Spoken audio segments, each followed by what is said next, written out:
Hola, ¿qué tal mi estimado público? Soy Jesús Alexis Trujillo Vargas, su servidor quien dirigirá esta nueva sesión en su canal Rompiendo Paradigmas del Derecho. Sabe que para este y los próximos podcasts estaremos abarcando temas relativos al derecho mercantil. Para esta nueva transmisión abarcaremos el tema de títulos y operaciones de crédito, el cual contiene los presentes subtemas. 2.1 Títulos de crédito, 2.1.1 Concepto y naturaleza, 2.1.2 Características y funcionamiento, 2.1.3 Tipos de títulos de crédito, 2.1.3.1 El cheque, el pagaré y la letra de cambio, 2.1.3.2 Acciones, obligaciones o bonos, 2.2 El endoso y el aval, 2.2.1 Tipos de endoso, 2.2.2 Clases de aval, 2.3 Operaciones de crédito, 2.3.1 El crédito, su apertura, 2.3.2 El certificado de participación, 2.3.3 El descuento y la cuenta corriente y 2.3.4 El depósito mercantil, el depósito bancario y el depósito de mercancías en almacenes generales de depósito. Para estos temas a discutir, traigo en compañía a las siguientes personitas especiales: a la compañera Yasmín, a la compañera Montserrat, a la compañera Isabel y al compañero Pedro. Un gusto, chicos. Hola, muchas gracias. Me encuentro ansiosa y alegre de estar aquí en este segundo podcast con ustedes. Espero que todos disfruten de este programa y no solo nuestros oyentes, sino también nosotros al discutir y aprender más acerca de estos temas. Ahora bien, como saben, entrando en materia de derecho mercantil, ¿qué son y quién ampara los títulos de crédito? La Ley General de Títulos y Operaciones de Crédito, la cual dice, son cosas mercantiles los títulos de crédito, su emisión, expedición, endoso, aval o aceptación y las demás operaciones que en ellos se consignen. Son actos de comercio. Los derechos y obligaciones derivados de los actos o contratos que hayan dado lugar a la emisión o transmisión de títulos de crédito o se hayan practicado con estos. Ejemplo, cabe señalar que la emisión es poner en circulación el título de crédito. Para referirnos a la acción de expedir algo, normalmente alguna autorización, permiso, un derecho o un documento especial sobre algo, el endoso es una declaración pura y simple, puesta en título valor, por la cual su tenedor, que a estos efectos llamados endossantes, legitima o cede a otra persona que se denomina endosatario en el ejercicio de los derechos incorporados al título. Aquí el aval es un contrato por el que una persona física o jurídica garantiza o asegura el cumplimiento de obligaciones, asumiendo así el pago o una deuda de otra persona si ésta no la realiza. Siendo más específicos, la ley nos marca que son títulos de crédito los documentos necesarios para ejercitar el derecho literal que en ellos se consigna. Es decir, se trata de documentos que expresan en su contenido un derecho literal y autónomo. Esto significa que cada tenedor del documento tiene un derecho propio sin importar que no haya tenido antes. Para ejecutar estos derechos solamente es cuestión de tener estos documentos. Se puede considerar que los títulos de crédito se crearon para garantizar el cumplimiento de las operaciones mercantiles. También se preguntarán por qué es necesario utilizar este tipo de herramientas y no solo firmar una hoja en blanco o con la simple palabra. Cotidianamente con nuestra familia, amigos, conocidos, si nos llegan a pedir un préstamo, no sentimos la necesidad de realizar un título de crédito, en este caso un pagaré, por la confianza que se tiene. Sucede muy a menudo, es que no me quiere pagar, lleva más del tiempo del que quedamos para que me pagara. ¿Qué te ampara? ¿Cómo lo exiges si te vas a un juicio legal? Y contestando a la pregunta, es para que la deuda se garantice y sea un medio obligatorio ante la ley para realizar el pago de la deuda adquirida. Estos títulos tienen características y una de ellas es la incorporación, un documento que lleva incorporado un derecho, en tal forma que el derecho va íntimamente unido al título y su ejercicio está condicionado por la exhibición del documento. Aquí esto se refiere a que los títulos de crédito se componen de dos partes principales. Como número 1 es el valor que consignan y el título, como número 2, derecho o soporte material que lo contiene, y que de esta combinación resulta Una unidad inseparable. Si hablamos de un pagaré referente a un préstamo de dinero, el efectivo es el valor que consigna y el título el derecho que se exige como soporte que ampara. Un ejemplo general es cuando existe lo que es la adquisición de un bien mueble o inmueble, en este caso podemos decir un carro o una casa. Se expide lo que es una factura o una escritura pública como comprobante de la operación, que sabemos que por la legislación fiscal es necesario emitir CFDIs para amparar operaciones y la materialidad, y aparte pues tener un control interno fructífero, pero sin desviarnos. Dichos comprobantes de operación tienen como utilidad pues mostrar que en efecto somos propietarios sobre el bien que se adquiere. Esto se conoce como título de propiedad. Si por cualquier causa ese comprobante se destruye o extravía, no dejaremos de ser los propietarios por ese motivo, es decir, el bien sigue siendo parte de nuestro patrimonio. Recuerden el término comprobar, únicamente yo compruebo que ese bien es mío, hasta ahí. ¿Estamos de acuerdo? Bien. Si fuera necesario probar su propiedad, pero de manera documental, será suficiente con solicitar otro comprobante al proveedor o utilizar los métodos de prueba idóneos. Pero básicamente con lo de solicitar el comprobante es mucho más sencillo, porque bien o puedes asistir a lo que es con tu proveedor para que te proporcione una copia o descargarlo directamente del portal del SAT, lo que sería el CFDI de la operación.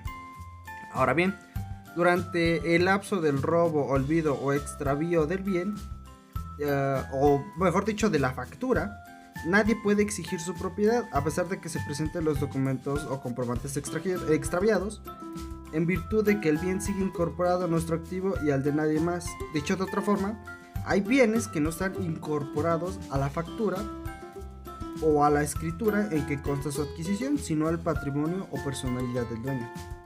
La razón por la que el extravío del documento en el que se consta la adquisición de un bien no lleve aparejada su pérdida consiste en que ni el derecho a la propiedad, ni mucho menos el bien, está incorporado al documento, sino al patrimonio. O sea, simplemente es un papel que comprueba que es mío, pero realmente no es como que tengo el derecho incorporado en dicho documento. Hay que recordar que incluso se ha sostenido en jurisprudencias por reiteración que para declarar procedente la tercería excluyente de dominio, el actor debe probar de manera plena que es el titular del derecho de la propiedad y la facultad del vehículo no es suficiente, o sea que tú lo poseas. Esta hipótesis, la más frecuente, no es el caso de los títulos de crédito. En efecto, un título de crédito, la característica cualitativa que poseen es que está incorporado a dicho documento los derechos, a diferencia de un título de propiedad. En el título de crédito, los papeles y derechos son básicamente indispensables para la formación del todo, al grado que falta de uno implica la inexistencia del otro, pues la carencia del papel impide el ejercitamiento del derecho, y esto es así, es como si no existiera dicho derecho. ¿Por qué? Pues simplemente no tengo mi papel comprobatorio, que podría ser un título de crédito, un pagaré, una letra de cambio. Otra de las características es la legitimación. Una consecuencia de la incorporación. Para ejercitar el derecho es necesario legitimarse, exhibiendo el título de crédito. La legitimación tiene dos aspectos, activo y pasivo. Ejemplo, se divide en dos aspectos, el quien tiene el derecho de título también de exigir y el que tiene la obligación de pagarlo. Hablando en aspecto contable, un ingreso de quien posee y un egreso del deudor. En el título al portador, la legitimación la obtiene quien lo tenga en sus manos, el que lo porta, en virtud de que él es el portador. La única excepción a esta sencilla regla es la adquisición de mala fe. La legitimación de los tenedores ulteriores es cuando el título al portador se transmite. Es la tradición porque el siguiente portador, al serlo, se legitima como propietario. La legitimación de los tenedores ulteriores. Cuando el título al portador se transmite, es la tradición porque el siguiente portador, al serlo, se legitima como propietario. En los títulos a la orden, las posibilidades de legitimar al primero y ulteriores tenedores son tres. El primero es cuando el beneficiario original es quien lo cobra porque nunca lo transmitió. El segundo, cuando la cobra el individuo a quien fue transmitido por medio de un endoso. Y el último, cuando la cobra una persona a la que se le transmitió por un medio legal distinto del endoso. ¿Qué pasa Si por ejemplo en un cheque, una letra de cambio o un pagaré, le cambio la cantidad original, la que se encuentra escrita por otra diferente. Una característica que debe tener para ser considerado título de crédito, lo cual tiene que responder a tu pregunta, la literalidad. La definición legal dice que el derecho incorporado en el título es literal. Quiere decir esto que tal el derecho se medirá en su extensión y demás circunstancias, por la letra del documento o por lo que literalmente se encuentra en el consignado. La letra de cambio, por ejemplo, dice que el aceptante sea obligado a pagar 1,000 pesos en determinado lugar y fecha, y estará obligado en esa medida, aunque haya querido obligarse por menor cantidad y en otras circunstancias. Si la incorporación es el rango del derecho exigible con el que la ley califica un trozo de papel, la literalidad es la delimitación tan exacta como permiten los números y las letras de ese derecho. En efecto, el beneficiario de un título no puede exigir al deudor nada que no esté previsto en el texto. El universo de obligaciones y derechos creado con la expedición de un título no necesita, ni puede ni debe tener otra interpretación que la realizada sobre la que esté escrito en el papel. En estas condiciones, el derecho patrimonial consignado en un título está flexible y versátil, como lo que legalmente puede escribirse en él. Su perfeccionamiento se inicia y agota en el documento y se irá con él hacia donde vaya el título.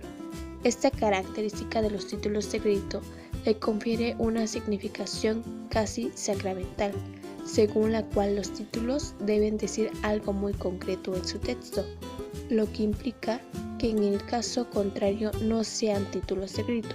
Llegamos a que ese algo es precisamente la literalidad, que a su vez consiste en los límites o fronteras del derecho consignado. Existe una característica que debe tener para ser considerado título de crédito, lo cual tiene que responder a tu pregunta, la literalidad. La definición legal dice que el derecho incorporado en el título es literal. Quiere decir esto que tal el derecho se medirá en su extensión y demás circunstancias, por la letra del documento o por lo que literalmente se encuentra en el consignado. La letra de cambio, por ejemplo, dice que el aceptante sea obligado a pagar 1,000 pesos en determinado lugar y fecha, y estará obligado en esa medida, aunque haya querido obligarse por menor cantidad y en otras circunstancias. Si la incorporación es el rango del derecho exigible con el que la ley califica un trozo de papel, la literalidad es la delimitación tan exacta como permiten los números y las letras de ese derecho. En efecto, el beneficiario de un título no puede exigir al deudor nada que no esté previsto en el texto. El universo de obligaciones y derechos creado con la expedición de un título no necesita, ni puede ni debe tener otra interpretación que la realizada sobre la que esté escrito en el papel. En estas condiciones, el derecho patrimonial consignado en un título está flexible y versátil, como lo que legalmente puede escribirse en él. Su perfeccionamiento se inicia y agota en el documento y se irá con él hacia donde vaya el título. Esta característica de los títulos de crédito le confiere una significación casi sacramental, según la cual los títulos deben decir algo muy concreto en su texto, lo que implica que en el caso contrario no sean títulos de crédito. Llegamos a que ese algo es precisamente la literalidad, que a su vez consiste en los límites o fronteras del derecho consignado. En efecto, los límites señalados en la literalidad también son imponibles al beneficiario, es decir, tanto para el acreedor cambiario como para el deudor. Algunos límites son los siguientes. El beneficiario no puede cobrar el documento antes del vencimiento consignado en el título. No puede cobrar, por supuesto, una cantidad no consignada. Solo puede cobrarlo en el domicilio señalado para ello.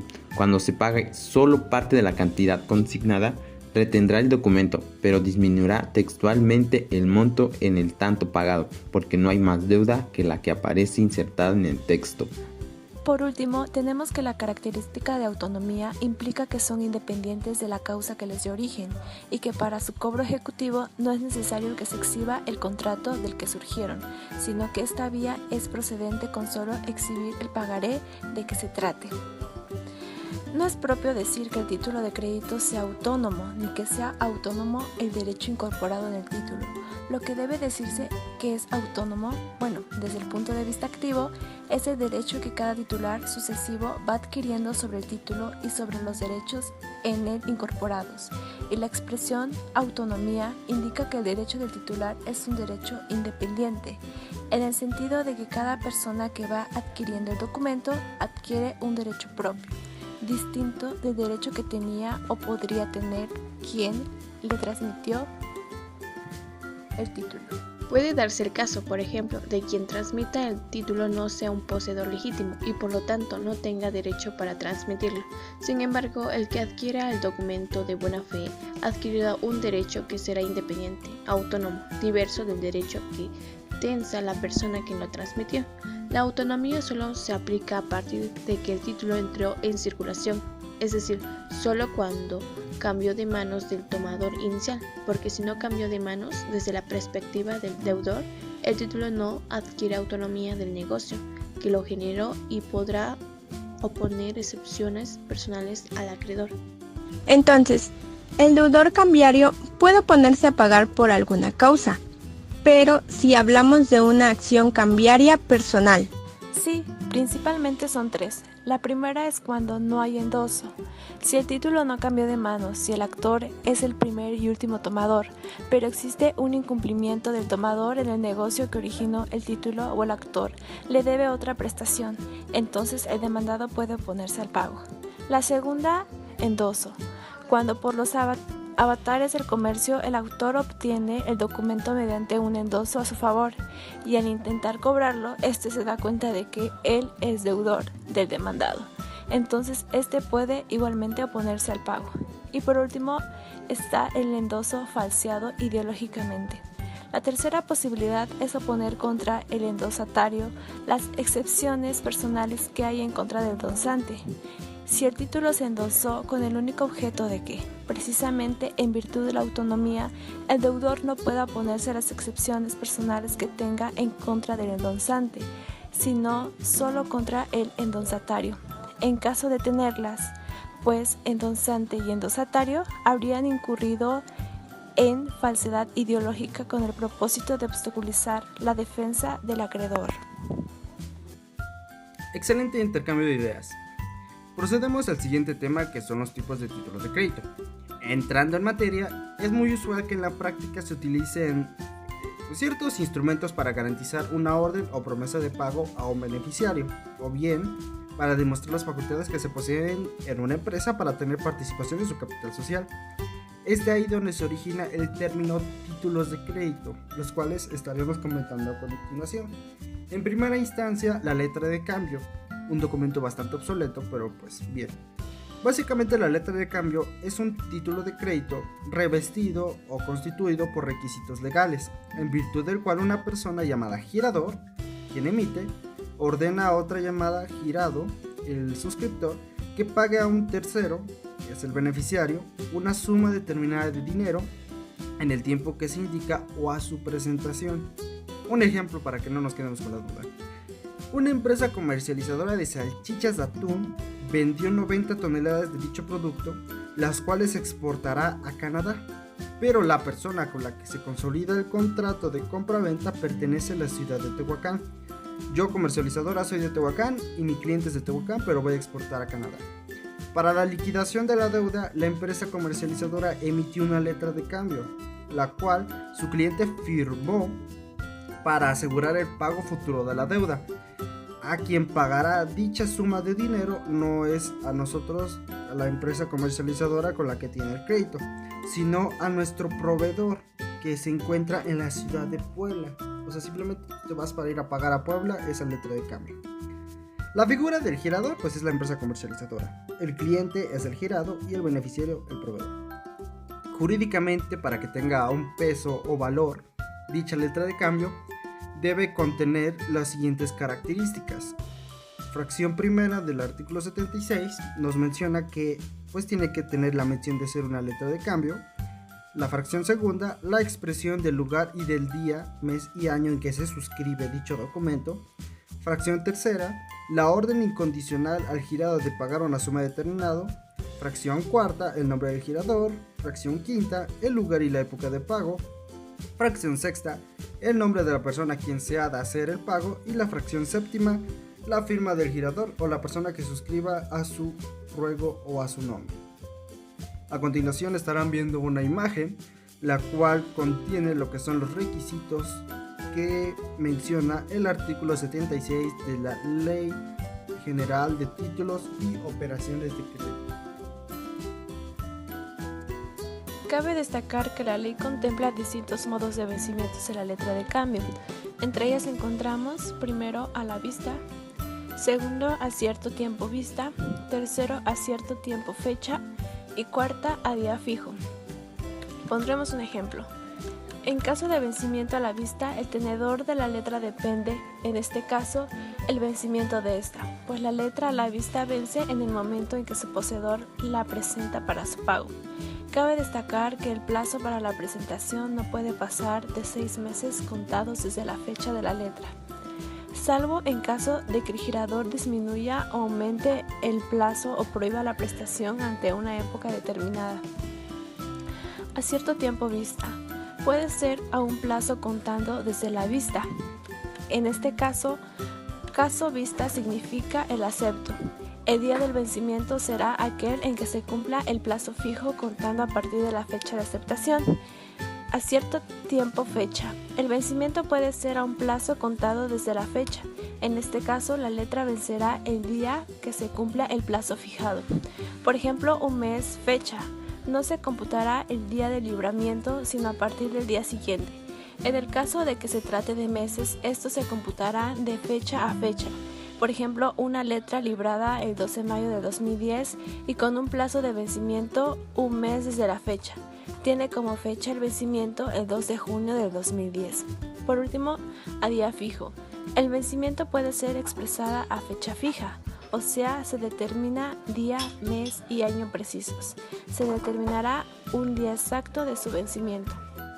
Así es, amigos. Podemos anexar que una letra de cambio también puede ser girada al mismo girador. No es obligatorio que sea un tercero, ya que el artículo 82 menciona que la letra de cambio puede ser girada a la orden del mismo girador. Puede ser igualmente girada a cargo del mismo girador, cuando sea pagadera en lugar diverso de aquel en que se emita. En este último caso, el girador quedará obligado como aceptante, y si la letra fuere girada a cierto tiempo vista, su presentación solo tendrá el efecto de fijar la fecha de su vencimiento, observándose respecto de la fecha de presentación, en su caso lo que dispone la parte final del artículo 98. La presentación se comprobará por vista suscrita por el girador en la letra misma, o en su defecto por acta ante el notario o corredor. Una empresa que se dedica a la venta de puntos de venta tiene 4 sucursales en cada estado de la República. Un cliente que se ubica en el estado de Monterrey es muy fiel a la empresa, así que para la administración de su nuevo negocio realiza una compra de puntos de venta por un importe de 45,000 y solicita que sea a crédito. La empresa vendedora acepta dicho contrato para formalizarlo y estipula una fecha fija para el pago de la suma de dinero. Una vez acordado esto, la empresa vendedora emite una letra de cambio a favor de la misma empresa, la cual será liquidada en el establecimiento en que se firmó en un plazo de 60 días. Muy buena aportación. Procedemos a la conversación sobre el pagaré, que básicamente este documento es, a mi consideración, el más utilizado en el mercado. Pues bien, el pagaré es un documento que contiene una promesa incondicional de pago de una suma determinada de dinero que una persona llamada suscriptor, figura 1, hace a otra persona llamada tenedor o beneficiario. En este título de crédito se pueden estipular intereses moratorios. Básicamente, un ejemplo para que quede más claro. Don Gumaro es una persona física que se dedica a realizar préstamos personales a distintas personas de la ciudad en la que vive, con la finalidad de obtener rendimientos. Otra persona física piensa en abrir una tienda de abarrotes en el centro de la ciudad, sin embargo necesita un capital inicial para dicho proyecto, así que solicita un préstamo a Don Gumaro por 45,000 pesos para un plazo de 12 meses. Don Gumaro acepta dicha petición estableciendo los requisitos y bases del préstamo. En este caso, la tasa de interés fijo es del 76% anual, sin IVA. Mensualmente estará cobrando un 6.33%. Al estipular dichas cualidades, Don Gumaro emite un pagaré, el cual suscribe a la persona que solicita el préstamo, y en caso de que no pagara de manera oportuna en sus plazos, se le cobrará una tasa de interés moratorio del 4%. En este acto de comercio, Don Gumaro es el beneficiario y la persona física que solicita el préstamo es el suscriptor. Un dato interesante que puedo anexar es que al momento de que se estipula la tasa de interés, en materia mercantil hay un máximo, que es un 10%. En derecho bancario o bursátil, básicamente la tasa de interés máxima mensualmente es del 12%. Además de las dos figuras que comentas, un pagaré tiene un apartado para colocar los datos de uno o más avales, quienes son personas que garantizan el pago que adeuda el suscriptor. Efectivamente, mi estimado, considero preciso comentar que tanto la letra de cambio como el pagaré ambos ostentan en el mismo grado y con virtud idéntica los atributos de la abstracción, literalidad, autonomía y legitimación. Ambos se encuentran sometidos por la misma ley de títulos y operaciones de crédito. El pagaré debe contener los requisitos formales de la letra de cambio, con excepción de aquellos que son incompatibles con la estructura del primero. En tanto que la letra de cambio debe contener la orden incondicional al girado de pagar una cantidad determinada de dinero. El pagaré contiene la promesa incondicional de pagar el mismo prometiente una cantidad determinada de dinero. Las normas de vencimiento son las mismas cuando se menciona sobre el aval y el pago. Referidos a la letra de cambio, es exactamente aplicable al pagaré. Cabe afirmar respecto del protesto, salvo por aquellas disposiciones que por tener en cuenta al girador o aceptante son inaplicables al pagaré, ya que en tales figuras no existen. Es decir, mientras que en la letra de cambio existe siempre una orden de pago, una asignación, como dicen los italianos, exigido por el girador al girado para que pague al tomador o a quien éste ordene una suma de dinero. La figura del segundo no representa nunca en el pagaré porque la obligación directa de cubrir dicha suma cae sobre el suscriptor. En el caso de cobro de intereses, en el pagaré existe la opción de estipular una tasa de intereses, mientras que en la letra de cambio no. En materia mercantil, en un pagaré se puede establecer un máximo del 10% de interés mensual por concepto de mora, y en materia de derecho bancario hasta el 12% mensual. En subsecuente, otro título de crédito bastante utilizado, pero como método de pago, es el cheque. Dicho documento posee una amplia relación con los bancos y lo abarcaremos a continuación. Básicamente, el cheque, del inglés check, básicamente es un documento en forma de orden de pago que permite retirar a una persona todos o parte de sus fondos disponibles en poder de otro. Ejemplo: una empresa solicita mercancías a sus proveedores por concepto de cemento, varilla y block. Básicamente va a construir una casita padre. El contrato de compra y venta se formaliza y el proveedor se ve en la obligación de entregar la mercancía para poder tener el derecho de cobro. Cuando la mercancía se entregó al comprador, este emitió un cheque nominativo, que quiere decir que es a nombre de la empresa que surte los materiales, al proveedor. Una vez recibido dicho cheque, pues la empresa proveedora se dirige a una institución financiera por la cual el comprador emitió el cheque. En esta transacción denominamos a tres figuras: el librador, quien es el que expide el cheque, el comprador en este ejemplo; el librado, la institución financiera contra el cual se expide el cheque, o sea, un banco, o el banco con el que nosotros somos clientes; y el tenedor o beneficiario, que sería el proveedor, que básicamente es la persona que lo recibe. De lo dicho se infiere que el libramiento de un cheque no tiene más finalidad que el pago en sí mismo. Básicamente es ajeno a la idea de la circulación. Podrá suceder, de hecho, que mientras el tomador del documento lo presenta al banco librado para hacerlo efectivo, lo endose o entregue a otra persona, esta otra, y así sucesivamente hasta presentar por último el librado. El título ha circulado en ese caso, pero no se emitió con ese fin, ni es lo que emerge de su naturaleza. la circulación del título ha sido una circulación accidental, advertencia incapaz de afectar su naturaleza, que es muy distinto al pagaré. El pagaré lo puedes endosar y lo puedes endosar varias veces. El cheque, mismo caso, se puede endosar, ¿para qué? Para que al final una persona llamada tenedor pueda cobrar dicho documento, pero su finalidad no es la de circulación. Básicamente, este título de crédito solo puede ser expedido a cargo de un banco. El documento, que en forma de cheque se libre a cargo de otras personas, no producirá efectos jurídicos con las cualidades de un cheque ordinario. Además de que solo se podrá emitir un cheque cuando el librador cuente con fondos en el banco y a su vez el documento físico sea un esqueleto autorizado por el banco. Los requisitos que debe contener un cheque para poseer una forma jurídica y válida son: la mención de ser cheque inserta en el texto del documento, el lugar y la fecha en que se expide, la orden incondicional de pagar una suma determinada de dinero, el nombre del librado, el lugar de pago y la firma del librador. La representación gráfica de un cheque emitido por el Banco Bancomer es un ejemplo de título de crédito que cumple con las características del artículo 176 de la Ley General de Títulos y Operaciones de Crédito. En el caso especial de que, a falta de las indicaciones de fecha y lugar, se expide y a su vez el lugar de pago, se asumirá que dichas indicaciones son las indicadas junto al nombre del librado o del librador. En la situación de que se llegara a establecer varios lugares, en primera instancia se contemplará como designado el escrito en primer término y los demás se tendrán por no puestos.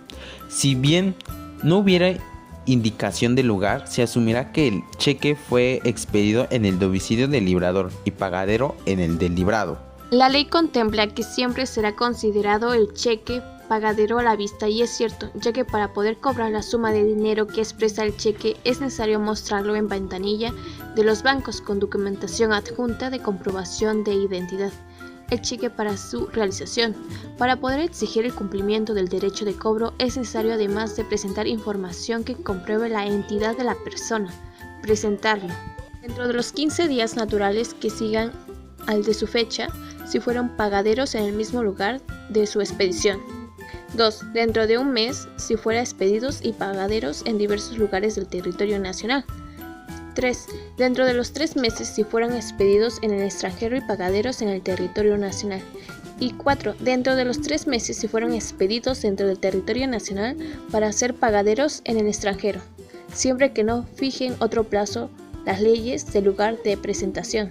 Un ejemplo de la fracción primera: una persona que reside en la ciudad de Tehuacán emite un cheque a un proveedor de la misma ciudad, con fecha del 22 de abril del 2021.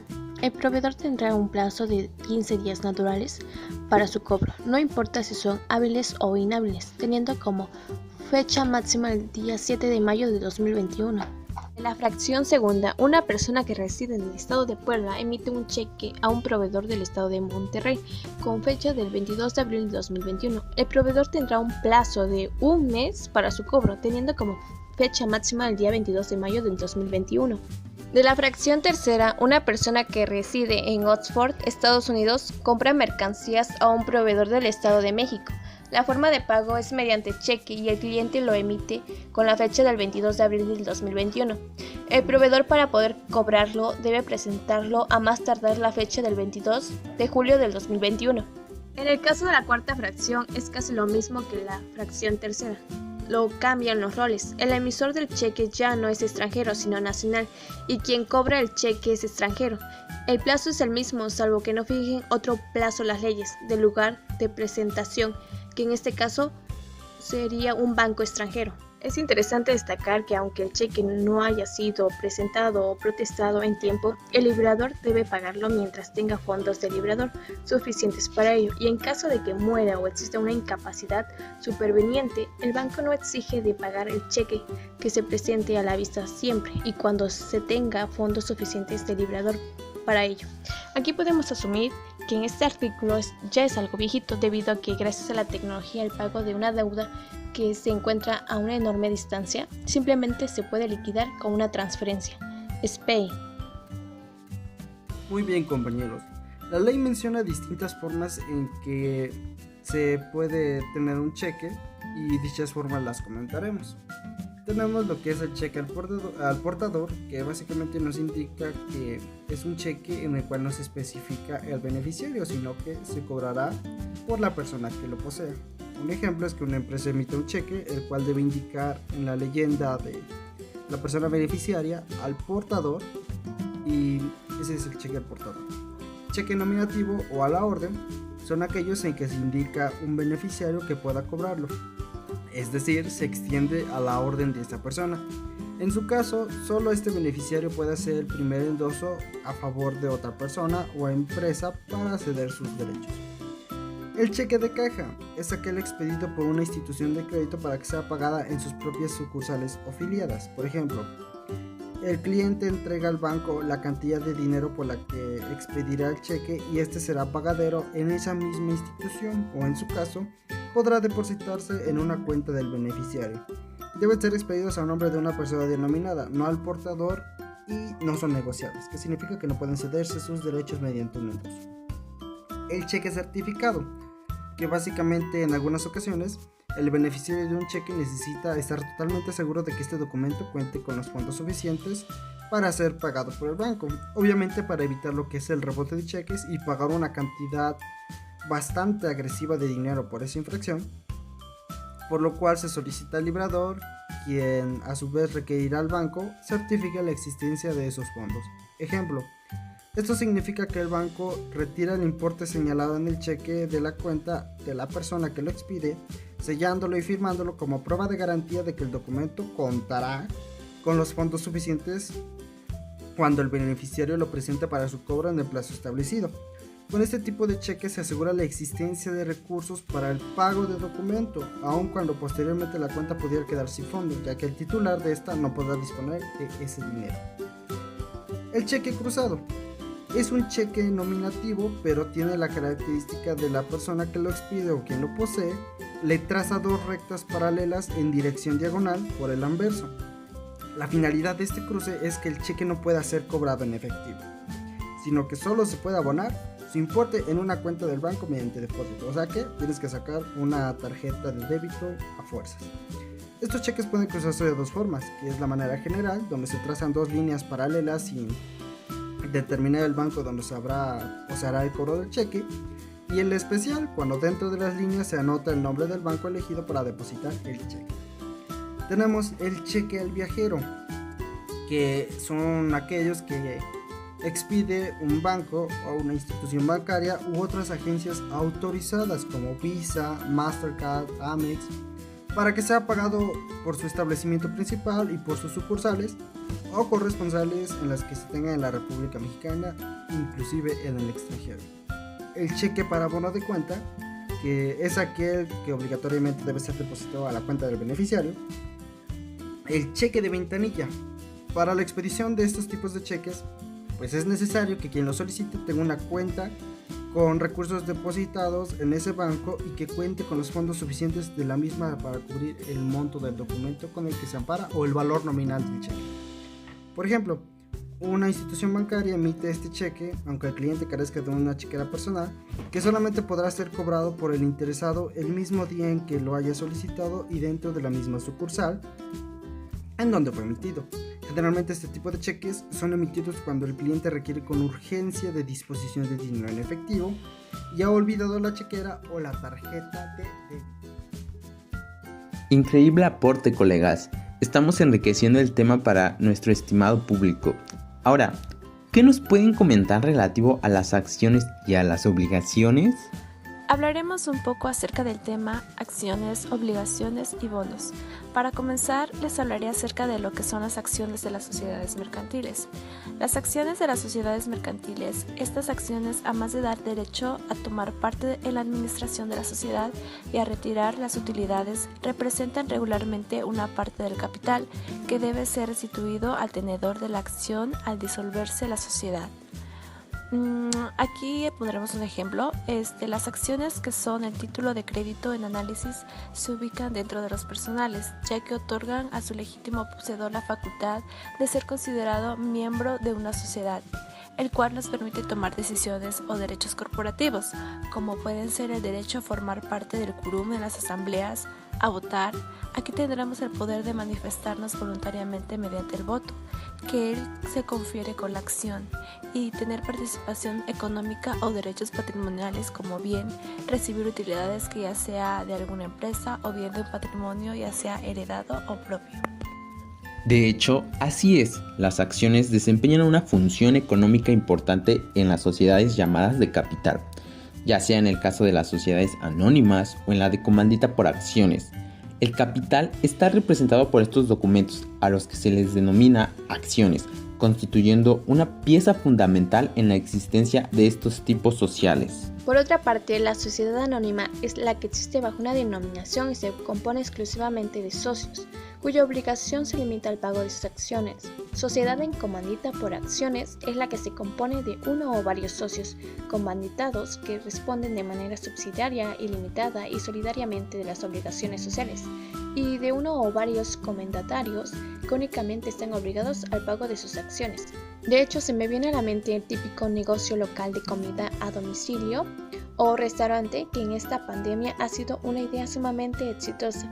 Es un excelente ejemplo de sociedad comandita por acciones, y es que perfectamente se puede combinar la existencia de unos socios comanditarios que aporten el local y la infraestructura, con otros que se encarguen de administrar y dirigir la sociedad.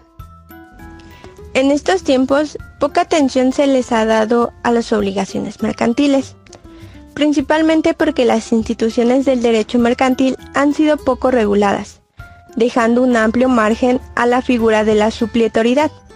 Para entrar más a fondo acerca del tema de obligaciones, traemos las siguientes fuentes de las obligaciones mercantiles. El contrato. De un universo de alrededor de 30 contratos de carácter mercantil, el Código de Comercio regula 6. Los demás pueden estar ubicados en las leyes especiales mercantiles.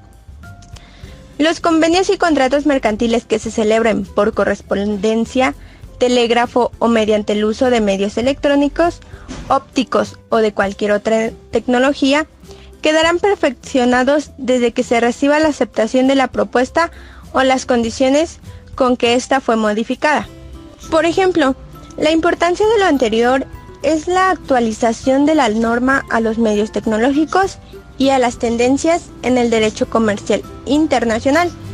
Aquí puede ser cuando dos empresas negocian la posibilidad de abastecer un producto, ya que el fabricante envía información sobre procesos que aplica, los modelos, la capacitación de producción y tiempos de despacho. También entra el uso de documentos como son el orden de compra, la carta de confirmación, factura comercial y la carta de crédito. Como segundo, viene el comercio electrónico. Es una fuente reciente que cada día se fortalece en la práctica y que el derecho mercantil empieza a regular. El ejemplo más claro son las reformas que en 2003 se realizaron al Código de Comercio, adaptándose la ley modelo de la Comisión de las Naciones Unidas para el Derecho Mercantil Internacional, correspondiente a la Resolución 51 de la Asamblea General del 16 de diciembre de 1996. Como tercero, entra la Declaración Unilateral de Voluntad. En materia mercantil también es aplicable esta fuente. Un ejemplo representativo se da en las operaciones derivadas de la suscripción de títulos de crédito, tales como el pagaré y la emisión de obligaciones. Otro ejemplo son las ofertas y promociones que realizan los comerciantes y están reguladas en el artículo 46 de la Ley Federal de Protección al Consumidor. Por último, responsabilidad objetiva.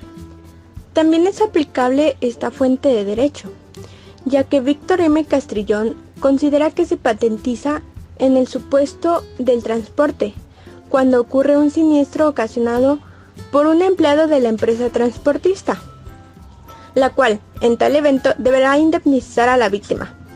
Creemos también que en algunas ocasiones se puede originar en el tema de los productos defectuosos, pues está escasamente regulada en la Ley Federal de Protección al Consumidor y en algunas normas oficiales mexicanas del ámbito mercantil, no obstante que se denomina responsabilidad civil por productos defectuosos. Otro tema importante son los bonos. La participación en las utilidades estipula a favor de los fundadores. Puede hacerse constar en títulos de crédito denominados bonos de fundador, que servirán para acreditar y transmitir la calidad y derechos de los fundadores y conferirán a sus tenedores el derecho a percibir la participación en las utilidades que el bono de fundador exprese, por el tiempo en el mismo indique. Los bonos de fundador deberán contener los siguientes datos. Como número 1, tendrá que contener nombre, nacionalidad y domicilio del fundador. 2. La expresión bono de fundador con caracteres visibles. 3. La denominación, domicilio, duración, capital y fecha de constitución de la sociedad. 4. El número ordinal de bono y la indicación del número total de los bonos emitidos. 5. La participación que corresponde al bono en las utilidades y el tiempo durante el cual deberá ser pagada. 6. Las indicaciones que conforme a las leyes deben contener también las acciones por las que se representa la nacionalidad de cualquier adquiere del bono. 7. La firma autógrafa de los administradores que deben suscribir el título conforme a los estatus. Puede ser cuando las empresas necesitan recursos económicos para llevar a cabo su actividad. Esta necesidad de financiación se puede satisfacer de varias formas, cuando puede ser el poder de solicitar un préstamo a un banco, o bien se puede aumentar el capital social contra aportaciones de los socios. Aquí la sociedad capitalista tiene la posibilidad de emitir obligaciones de conformidad. Las obligaciones, que también se conocen como bonos, permiten obtener esta financiación de otros inversores, ya sea particulares, empresas, etc. Buenas aportaciones, compañeros. De hecho, yo tengo entendido que en ningún caso los bonos de fundador se computarán en el capital social, ni autorizarán a sus tenedores para participar en él a la disolución de la sociedad, ni para intervenir en su administración. Pues bien, ahora damos entrada al siguiente tema, que es el 2.3.3, el descuento y la cuenta corriente. Adelante, Pedro, que eres el experto de este tema. Explícanos, por favor, para empezar a calentar motores sobre este interesante tópico. Nos centraremos en el descuento practicado por las entidades de crédito a empresarios sobre créditos no vencidos derivados de sus operaciones comerciales y documentados en la letra de cambio y recibo. El descuento es una importante operación activa de la banca y su finalidad económica es la de responder a la necesidad empresarial de movilizar el crédito. Por el contrario de descuento, el empresario titular de una letra o un recibo a cargo de un tercero y no vencido lo transmite a una institución de crédito en plena propiedad, juntamente con los derechos inherentes al título, la cual en contraprestación entrega su valor actual, equivalente a deducir del valor nominal de título los intereses que median hasta el vencimiento, o unos días mínimos compensatorios, más las oportunas comisiones. Todo ello salvo buen fin. Uso mercantil, que implica que si el deudor cedió al presentarle el documento al pago a su vencimiento no lo hace efectivo, el cedente descontentaría está obligado sin otro requisito a entregar al banco el valor nominal del crédito, más los gastos y comisiones que se hayan originado. El banco descontente, como titular de la letra de cambio y del recibo, tiene acción contra los obligados en virtud del título, y al propio tiempo contra el cedente descontentaría como consecuencia del contrato de descuento. En la práctica mercantil, sucede que cuando dos personas realizan con frecuencia operaciones entre sí, no obstante documentar con comprobantes individuales cada una de sus operaciones, las registran en una cuenta corriente a la que cargan o abonan según correspondan los pagos recibidos de la otra parte, sin que estos se identifiquen individualmente con alguna o algunas operaciones de compraventa entre ellas celebradas. La cuenta corriente es un contrato mercantil que como tal no requiere de formalidad alguna. En las convenciones mercantiles cada uno se obliga en la manera y términos que aparezcan que quiso obligarse, sin que la validez del acto comercial dependa de la observancia de formalidades o requisitos determinados. En virtud del contrato de cuenta corriente, los créditos derivados de las remesas recíprocas de las partes se anotan como partidas de bono o de cargo en una cuenta, y solo el saldo que resulte a la clausura de la cuenta constituye un crédito exigible y disponible. Interesante aportación, compañeros. Bueno, ahora pasaremos al tema del endoso y el aval. Esta práctica y sujeto encadenado son muy típicos al ejecutar actividades relativas al crédito. Compañeros, platiquen un poco sobre lo que... Bueno, para comenzar, el endoso es la forma normal de circulación de los títulos de crédito y este consiste en una anotación por escrito en el mismo o en una hoja adherida a este, a manera de orden dirigida al deudor, dando la leyenda de páguese a tal persona. Es importante tener en cuenta que no todos los documentos se pueden endosar, solo los documentos o títulos de propiedad que son endosados son: número 1, cheques; 2, letras de cambio; 3, pagarés y por último, facturas, sobre todo automotrices. Garrigues define el endoso como una cláusula accesoria e inseparable del título, en virtud de la cual el acreedor cambiario pone a otro en su lugar, transfiriéndole el título con efectos ilimitados o limitados. Garrigues la considera como una cláusula ya que ésta estipula el cómo se tiene que realizar. Este se manifiesta con la firma en la parte de atrás o en la hoja adherida. Este anexo nos ayuda a legitimar el endosatario. Es importante que el endoso contenga los datos correctos y todos estos requisitos deben ser considerados para prevenir algún tipo de conflicto legal. Esto también nos sirve para evitar que los títulos sean rechazados por defectos formales, por alguna entidad bancaria en la que se está presentando el documento. El endoso debe hacerse generalmente en el revés del papel y respetando el ordenamiento, es decir, si se requiere endosar una vez más, la segunda persona que realice el endoso lo deberá hacer en el mismo lado. En caso contrario, no se sucederán los endosos y el cheque será rechazado. Por ejemplo, un endoso de alguna factura de automóvil se tendría que generar de la siguiente manera: yo, Luis Enrique Severo, cedo la propiedad de este vehículo al señor Enrique López Vázquez como nuevo propietario de dicho vehículo. Posteriormente se tiene que colocar el lugar y la fecha junto con la firma del endosante, que en este caso sería Luis Enrique Severo. Otros ejemplos podrían ser cuando se tiene una póliza de seguro, pues esta continúa con los ingresos mensuales a un beneficiario después de la muerte del asegurado. Este se presenta dando un seguro de vida a los familiares y a las personas que dependían de los ingresos del asegurado. Esto se tiene que dar mediante el endoso, que también se conoce como una cláusula adicional. E incluso otro ejemplo sería cuando un conductor que consigue un endoso de motocicleta en una licencia de conducir puede manejar dicha motocicleta en la vía pública. Los endosos de licencia también se refieren a los tipos de vehículos autorizados o al tipo de carga que puede transportar cualquier vehículo. El endoso es el acto de cambio por el cual el poseedor de título endosante se transmite a otra persona, endosatario, quien pasa a ser legítimo beneficiario de este. Las personas que intervienen en este endoso son: endosante, persona que transmite la propiedad del documento del crédito; endosatario, persona que adquiere la propiedad del documento del crédito. El artículo 29 de la Ley General de Títulos y Operaciones de Crédito nos dice que el endoso debe constar en el título relativo o en una hoja adherida al mismo y llenar los siguientes requisitos: 1. El nombre del endosatario.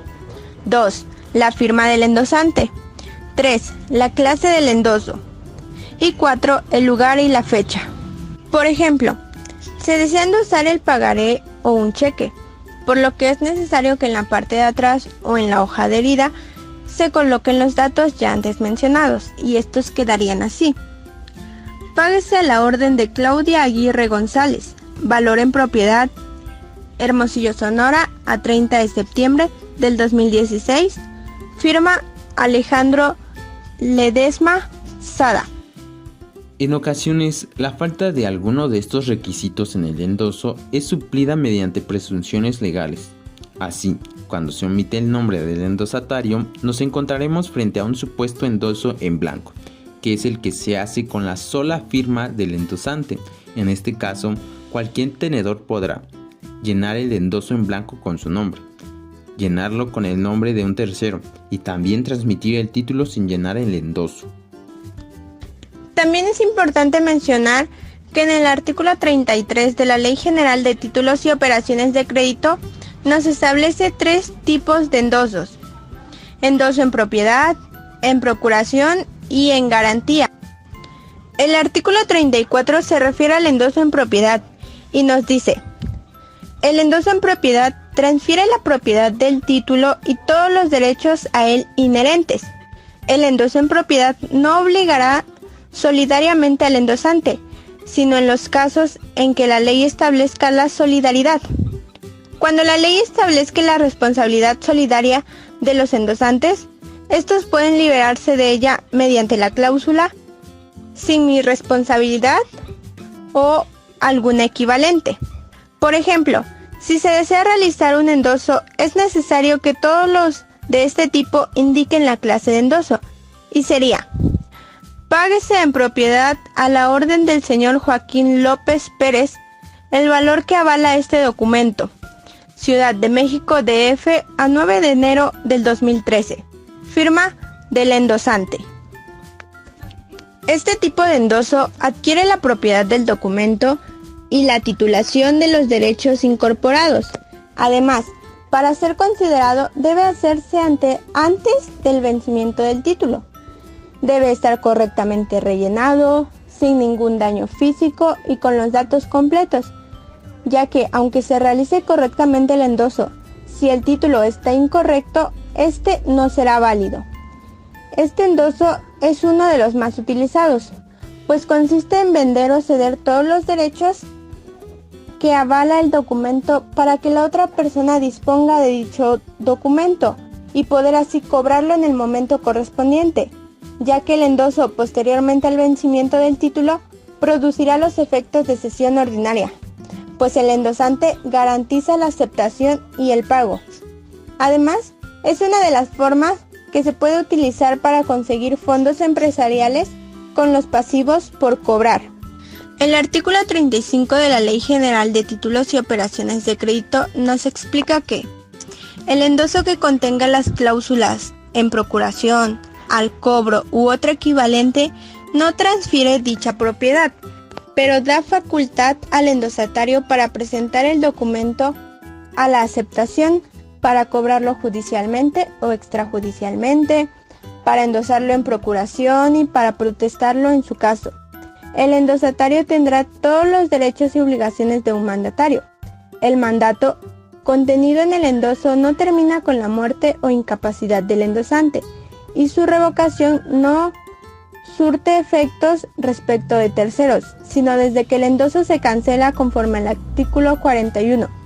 En el caso de este artículo, los obligados solo podrán oponer al tenedor del título las excepciones que tendrían contra el endosante. Por ejemplo, para realizar este tipo de endoso es necesario que contenga el tipo de endoso. Esto sería: páguese en procuración el presente documento a la señora Ernestina Gómez Frías, Morelia, Michoacán, a 9 de enero del 2013. Firma del endosante. Al tener este tipo de endoso en la parte del reverso de un título, nos establece que el endosatario tendrá todos los derechos y obligaciones de un mandatario, pero no transfiere la propiedad del título, ya que solo se realizará para cobrar el título judicial o extrajudicialmente, para protestarlo y para endosarlo en procuración. Esta clase de endoso se utiliza cuando el beneficiario no ha logrado efectuar el cobro de su documento. Entonces decide endosárselo en procuración a la orden de un licenciado, para que éste se encargue de su cobro extrajudicial o por la vía judicial, mediante una demanda en contra del deudor. También se realiza a favor de la persona a la que se le delega la función de tramitar el cobro del documento. Suele utilizarse en las empresas en favor de sus representantes o en lo particular, cuando el derechohabiente no se encuentra en posibilidades para realizarlo. ya que puede presentar alguna enfermedad. Ya que si la persona no puede o presenta alguna de las circunstancias anteriores, se da la presencia de dicho endoso, pero este no cede los derechos, ni la suerte principal, ni los intereses. No cede nada, solo responsabiliza a un licenciado a realizar su cobro, pero ese bien o servicio seguirá siendo del endosante. El artículo 36 de la Ley General de Títulos y Operaciones de Crédito se refiere al endoso en propiedad y nos dice: el endoso con las cláusulas en garantía, en prenda u otra equivalente atribuye al endosatario todos los derechos y obligaciones de un acreedor prendario respecto del título endosado y los derechos a él inherentes, comprendiendo las facultades que confiere el endoso en procuración. En el caso de este artículo, los obligados no podrán oponer el endosatario las excepciones personales que tengan contra el endosante. Cuando la prenda se realice en los términos de la sección 6A del capítulo 4, título 2 de la ley, lo certificará así en el documento el corredor o los comerciantes que intervengan en la venta, y llenado ese requisito, el acreedor endosará en propiedad del título, pudiendo insertar la cláusula sin responsabilidad. Por ejemplo, para realizar este tipo de endoso, es necesario que contenga el tipo de endoso al que pertenece, y sería: páguese en garantía el presente documento a la señora Juanita García González, Oaxaca de Juárez, Oaxaca, a 9 de enero del 2013. Firma del endosante. Este tipo de endoso es aquel que contiene las cláusulas en garantía o en prenda y da al endosatario todos los derechos y obligaciones de un acreedor prendario. Este tipo de endoso no se podrá oponerse a las excepciones que se tengan contra el endosante, porque éste obra en interés y por cuenta propia. Se dice que se entrega un documento mediante el endoso en garantía, y este equivale a entregar una prenda o cosa material para garantizar el pago o cumplimiento de una obligación. Por lo tanto, el endoso en garantía se practica cuando se trata de garantizarle al endosatario el cumplimiento de una obligación de parte del endosante. Un ejemplo muy común es cuando pedimos un préstamo a algún amigo o conocido y nosotros tenemos que darle a cambio algo para garantizar que le pagaremos y nos devolverá dicho bien. Generalmente estos casos se dan entre familiares y amigos, y en ocasiones no utilizan los títulos, solo dan el bien a cambio del préstamo. Excelentes aportaciones, compañeros. Y bueno, para continuar, ¿podrían hablarnos del aval? Bueno, entendamos por aval como el acto escrito en el propio documento por virtud del cual la persona que lo da, llamada avalista, garantiza en todo o en parte el pago de un título de crédito. La función económica del aval es de garantía. La firma del avalista en el título o documento lo convierte en un deudor cambiario y produce la certidumbre del pago del documento. El avalista queda obligado con aquel cuya firma ha garantizado. El aval es, por tanto, una garantía personal. Lo más común respecto a un aval es cuando se refiere a préstamos bancarios. Juan pide un crédito de 5,000 euros. Por ejemplo, Ángel es un joven de 20 años que trabaja media jornada y necesita dinero para un curso. A pesar de que Juan vive con sus padres y no tiene muchos gastos, el banco decide que su sueldo es tan bajo que puede darse el problema de que no pueda asumir dicha deuda. En este caso, el banco solicita a Ángel un aval, así que habla con Ana, su tía, quien se ofrece a ser avalista. En el caso de que Ángel no pudiese abonar la deuda, la misma pasaría a ser de Ana, en vez de Ángel. Por lo general, el banco también pedirá muestras de solvencia de Ana. Este es uno de los casos más comunes en la sociedad, ya que si en algún momento Ángel dejara de dar los pagos, toda la deuda pasaría a su tía, pero en ocasiones uno como persona se convierte en aval por la relación de afecto que se tiene con dicha persona. Sin embargo, realmente no conocemos a las personas y podría pasar el que nos dejaran con la deuda. Por eso es importante tener en cuenta que ser aval conlleva una gran responsabilidad.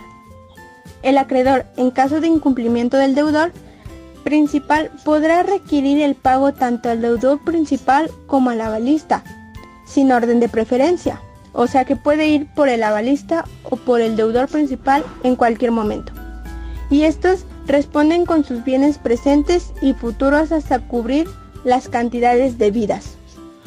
Los elementos personales del aval son: A. El avalista es la persona que otorga el aval en forma incondicional, convirtiéndose en deudor directo y solidario junto con el avalado. B. Avalado es la persona por quien el aval se otorga. Los requisitos del aval son: 1.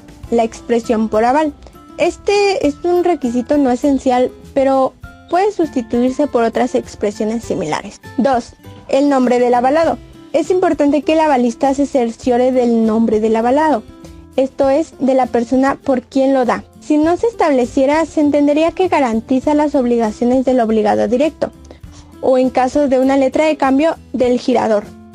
3.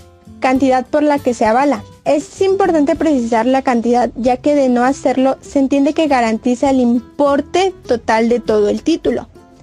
4. Lugar en el que se da el aval. Esto debe establecerse para fijar la autoridad judicial que corresponde ventilar las obligaciones del avalista. 5. Fecha del aval.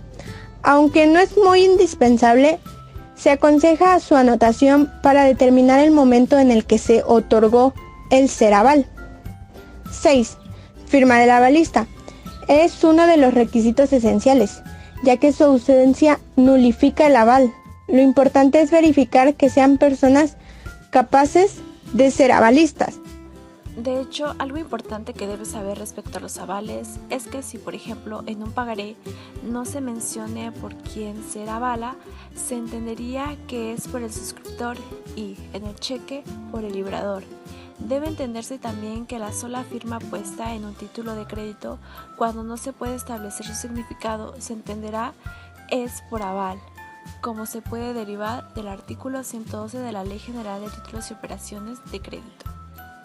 Es correcto, Monse. El artículo 111 nos dice que el aval debe constar en la letra o en hoja que se la diera, se expresará con la fórmula por aval u otro equivalente y debe llevar la firma de quien lo presta. La sola firma puesta en la letra, cuando no se le pueda atribuir otro significado, se tendrá como aval. Agradezco sus contribuciones, compañeros. Ahora pasaremos a nuestro penúltimo tema, el cual trata sobre las operaciones de crédito, que sin duda es un tema importante, y más ahorita que estamos en esta crisis de la pandemia, porque sin duda alguna el crédito es esencial para el financiamiento de las empresas. Así que, adelante, compañeros. Una operación de crédito es aquel negocio por virtud el cual el acreedor transmite valor económico al deudor y éste se obliga a reintegrarlo en el término estipulado. La precisión de que las operaciones de crédito no son técnicamente operaciones, sino contratos, es más bien un aspecto semántico. Sin embargo, es importante concretar el concepto, porque es en la teoría del contrato donde debe buscarse y encontrarse su perfección técnica y formal. Nosotros, como personas que apenas nos relacionamos con este tipo de operaciones, debemos saber al menos cuáles son las personas que intervienen en una operación de crédito. El acreditante es la persona que pone una suma de dinero a disposición de otra, o contraer por cuenta de esta una obligación para que haga uso del crédito concedido en la forma y términos pactados. El acreditado es la persona que hace uso del crédito concedido por el acreditante en la forma y términos pactados, por lo que queda obligado a su vez a restituir al acreditante las sumas de que disponga o a cubrirlo oportunamente por el importe de la obligación que contrajo, y en todo caso a pagar los intereses, comisiones, gastos y otras prestaciones estipuladas. Un ejemplo muy fácil que lo hemos visto en nuestros familiares es cuando piden un préstamo a una financiera. El acreditante es la financiera o banco y el acreditado es tu familiar o la persona que pidió el préstamo. ¿Cuáles son las operaciones de crédito? Es una pregunta muy corta, pero con una respuesta demasiado larga. Empecemos enlistando las operaciones de crédito que nuestra Ley General de Títulos y Operaciones de Crédito nos dice: del reporto, del depósito bancario de dinero, del depósito bancario de títulos, del depósito de las mercancías en almacenes generales, del descuento de créditos en libros. Empecemos definiendo del deporto. El reportador adquiere por una suma de dinero la propiedad de títulos de crédito y se obliga a transferir al reportado la propiedad de otros tantos títulos de la misma especie en el plazo convenido y contra reembolso del mismo precio más un premio. El premio queda el beneficio del reportador, salvo pacto en contrario. Se trata de un negocio de naturaleza especial y bursátil, que se perfecciona por la entrega de los títulos debidamente endosados. Debe constar por escrito, expresándose el nombre completo del reportador y del reportado, la clase de títulos dados en reporto y los datos necesarios para su identificación, el término fijado para el convenio de la operación, el predio y el premio pactados o la manera de calcularlos. Elementos de la operación del reporto. El reportador adquiriente, mediante el pago de un precio de los títulos de crédito durante el plazo del reporto, que queda obligado a devolverlos al término del plazo del reporto y que tiene derecho a que se le reembolse el precio pagado más un premio. El reportado es el transmisor de los títulos de crédito con derecho a que se le devuelven al término de plazo otros títulos de crédito de la misma calidad y especie y el precio que pagó contra entrega de un premio. El objeto del reporto es permitir al reportador el uso y aprovechamiento indiscriminado temporalmente de algunos títulos de crédito, lo que, como veremos, puede ser aplicado en actividades bursátiles, financieras o corporativas. En segundo lugar está el depósito bancario de dinero, que básicamente el depósito, es el depósito de una suma determinada de dinero en moneda nacional o en divisas, moneda extranjera, en el cual se transfiere la propiedad al depositario y lo obligó a restituir la suma depositada en la misma especie. Argumento. Por tanto, este contrato se define como la cuenta corriente de naturaleza bancaria que organiza la relación entre el banco y el usuario respecto de la forma en que la operación o la operan dos actos fundamentalmente, tan independiente como complementarios. Por una parte, el depósito de dinero y títulos a la vista, así como las obligaciones del banco, y por otra, el libramiento de cheques, de acuerdo con la carga obligacional que se deduce de la práctica cambiaria. Recuérdese que el depósito no se prueba con el contrato, sino con el comprobante, y el retiro tampoco, pues se aísla de la materia convencional para ubicarlas en el régimen cambiario. Las operaciones bancarias se clasifican en operaciones pasivas, que son básicamente las que el banco se hace de capitales para invertirlos lucrativamente en condiciones y términos permitidos por la ley, depósitos bancarios en dinero, emisión de bonos, etc. Tenemos las operaciones activas, que son aquellas por las que el banco otorga créditos, aperturas de crédito en todas sus formas. Y por último tendremos las operaciones neutras, en las que el banco ni recibe ni otorga créditos, sino que consiste en meras funciones de mediación o servicios a sus clientes, por los que recibe también el nombre de servicios bancarios, servicios de caja de seguridad, servicios de caja y tesorería. En tercer lugar está el depósito bancario de títulos. El depósito bancario de títulos nos transfiere la propiedad al depositario a menos que por convenio escrito el depositante lo autorice a disponer de ellos con obligación de restituir otros tantos títulos de la misma especie. Si no se transfiere la propiedad al depositario, este queda obligado a la simple conservación material de los títulos, a menos que por convenio expreso se haya constituido el depósito en administración. El banco se compromete fundamentalmente a cumplir con las obligaciones que haya contraído en el contrato y a conservar vigentes los derechos patrimoniales, pecuniarios o económicos que sean inherentes al título. Por su parte, la obligación del depositante, además de la entrega material de los títulos, es cumplir en forma oportuna con las exhibiciones necesarias para que a su vez el banco mantenga derechos inherentes al título. Por supuesto, debe pagar la prima o comisión que el banco solicite por el servicio. Deben constar los nombres del banco depositario y del depositante, la especificación de los títulos entregados en depósito, la fecha y el lugar de otorgamiento, su término y la clara consignación de las obligaciones que asuma el banco, así como en su caso indicar la adquisición de la propiedad de los títulos cuando se trate de un depósito irregular. Nuestra cuarta operación es el depósito de las mercancías en almacenes generales. En el caso de depósito de mercancías o bienes individuales designados, Los almacenes están obligados a la guarda de las mercancías o bienes depositados por todo el tiempo que se estipule como duración para el depósito y por si causas que no les sean imputables, las mercancías o efectos se descompusieren en condiciones que puedan afectar la seguridad o la salubridad. Los almacenes con intervención de corredor o con autorización de las oficinas de salubridad pública respectivas podrán proceder sin responsabilidad a la venta o a la destrucción de las mercancías o efectos de que se trate. En todo caso, serán por cuenta del depositante los daños que los almacenes puedan sufrir a consecuencia de la descomposición o de la alteración de los bienes o mercancías depositados, con designación individual, salvo estipulación contraria contenida en el certificado de depósito.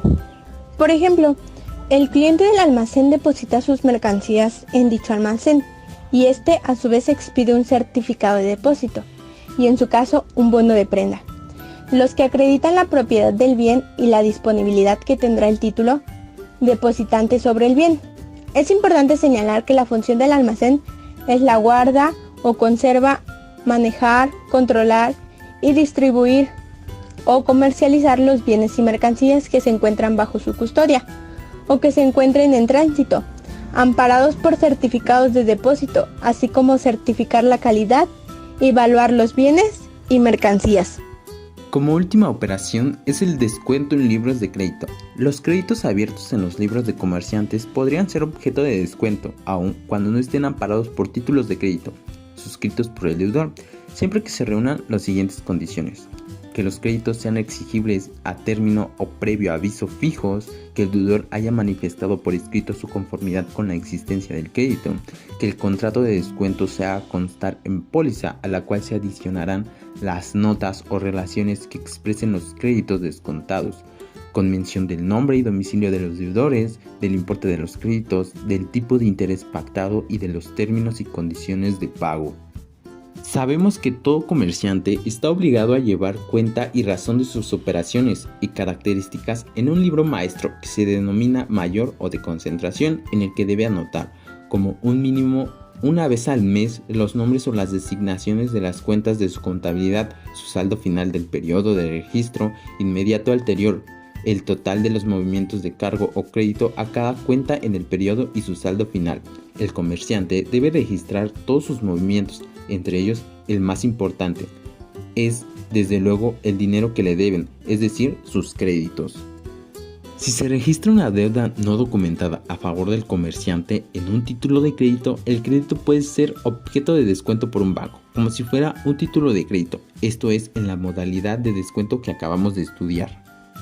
Además de cubrir los requisitos de obtención de una línea de crédito, el comerciante que solicite el descuento de un crédito en sus libros de comercio debe llevar físicamente sus libros al local del banco, comprobar que el crédito es exigible, comprobar que el deudor manifestó por escrito su conformidad con la existencia del crédito y por último, entregarle al banco las letras giradas a la orden de este y a cargo de los deudores en los términos convenidos para cada crédito. Así es como concluimos a las operaciones de crédito y pasamos con la apertura de crédito. En esta parte mencionaremos las características de la apertura de crédito para que quede completamente informado. Primero, ¿qué es la apertura de crédito? En virtud de la apertura de crédito, el acreditante se obliga a poner una suma de dinero a disposición del acreditado o a contraer por cuenta de este una obligación para que el mismo haga uso del crédito concedido en la forma y en los términos y condiciones convenidos, quedando obligado que el acreditado a restituir el acreditante la suma de que disponga o a cubrirlo oportunamente por el importe de la obligación que contrajo y en todo caso a pagarle los intereses, préstamos, gastos y comisiones que se estipulen. El contrato de apertura de crédito ha sido absorbido casi en su totalidad por los bancos, de tal manera que incluso gran parte de los créditos personales, conocido como quirografarios, por oposición a los que se garantizan con prendas reales, se realizan mediante un contrato de apertura de crédito, pues el límite del fondo revolvente suele ser la línea de crédito de cada cliente. Muchos otros tipos de crédito bancario con frecuencia también se llevan a cabo de esa forma. No obstante, la ley no ha convertido esta figura en privativa de las instituciones bancarias y por tanto existe la posibilidad de que pueda otorgarse a personas de derecho privado, como sucede en una variedad de convenios, en que por ejemplo el vendedor vende a fiado, o bien el suministrador le vende al suministrado. Como todo contrato mercantil, el de apertura de crédito debe cumplir con determinadas condiciones y requerimientos. El objeto del contrato de apertura de crédito simple es permitir al acreditado que disponga de su crédito, no de una sola vez, sino de manera diferida y exacta en las cantidades y en los momentos en que presupuesto que va a necesitarlos, al fin de no pagar más intereses de los necesarios. El objetivo del acreditante es cobrar el interés y los accesorios, o ambos, que se estipulen en las cláusulas del contrato. El propósito del contrato de apertura en cuenta corriente es que el acreditado disponga permanentemente de una cantidad que nunca se terminará durante la vigencia del contrato, siempre que no sobrepase el límite, lo que el acreditado consigue haciendo pagos parciales de sus disposiciones. Esto constituye una verdadera cuenta corriente con fondos y saldos revolventes. Se puede disponer de cantidades, por mucho, superior al límite de crédito, siempre que la deuda en una fecha estática, que puede ser cualquiera, no sobrepase el límite. El objetivo del acreditante es el mismo que en el caso del crédito simple, cobra interés y los accesorios. Cuando en el contrato no se haya fijado un límite a las disposiciones del acreditado y no sea posible determinar el importe del crédito por objeto a que se destina o de alguna forma estipulada por las partes, ojo, debe entenderse que el acreditante queda con la facultad para establecer dicho límite en cualquier tiempo. Cuando las partes hayan fijado precisamente el importe del crédito, su límite, se entenderá, salvo lo contrario, que en él quedan comprendidos los intereses, comisiones y gastos que deban cubrir el acreditado. Por ejemplo, mi argumento es que las partes pueden convenir, aunque en el contrato se fije el importe del crédito y el plazo en que tiene derecho a disponer de él el acreditado, en que cualquiera o uno solo de ellos estará facultado para restringir el importe del crédito o el plazo de una fecha determinada o en cualquier tiempo, mediante aviso dado a la otra parte de la forma pactada o en su defecto ante un notario público o corredor público, y si no lo hay, por conductos de primera autoridad política del lugar de su residencia. Cuando la parte a la que deba darse el aviso no se encuentre presente, la diligencia se enterará con sus dependientes, familiares o criados o con algún vecino. Términos y extinción de la apertura del crédito. La denuncia del contrato. Esta expresión es utilizada en las relaciones comerciales internacionales y que denota la facultad que asiste a cualquiera de las partes para darlo por terminado, sin que esto signifique denunciar el incumplimiento de la otra parte o ocurrir en el incumplimiento al darlo por terminado. También se usa en este contrato a partir de la fecha que se haya estipulado como forzosa para ambas partes, es decir, si se conviene un plazo mínimo y forzoso, una vez que éste termine, se abre el derecho a cualquiera de las partes de denunciar la terminación desde una fecha específica que señala el denunciante. Durante la denuncia y la fecha pactada para el término del contrato, las obligaciones y los derechos de las partes contratos originalmente continúan vigentes porque el contrato no ha terminado. La denuncia de contrato de apertura de crédito provoca su extinción, con la que cesa el derecho del acreditado para seguir usándolo.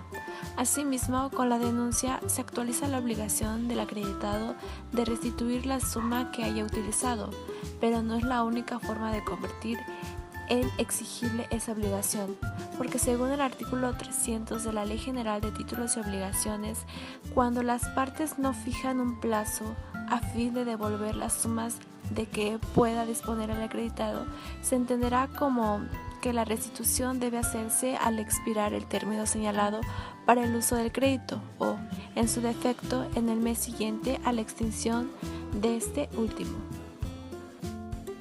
Cuando se haya pactado de manera expresa en un término en el contrato, adicionalmente a la notificación arriba señalada, el contrato se extinguirá y en consecuencia cesará el derecho del acreditado a usar el crédito con el simple acontecimiento de término fatal, Cuando no se haya fijado expresamente un término ni se haya denunciado de manera unilateral, se extingue siempre que se presente alguna de las siguientes circunstancias. El crédito llegará al punto de la extinción, cesando en consecuencia el derecho del acreditado a hacer uso de él en el futuro. Por haber dispuesto el acreditado de la totalidad de su importe, a menos que el crédito se haya abierto en cuenta corriente, por la expiración del término convenido o por la notificación de haberse dado por concluido el contrato, conforme al precepto 294, cuando no se hubiera fijado plazo.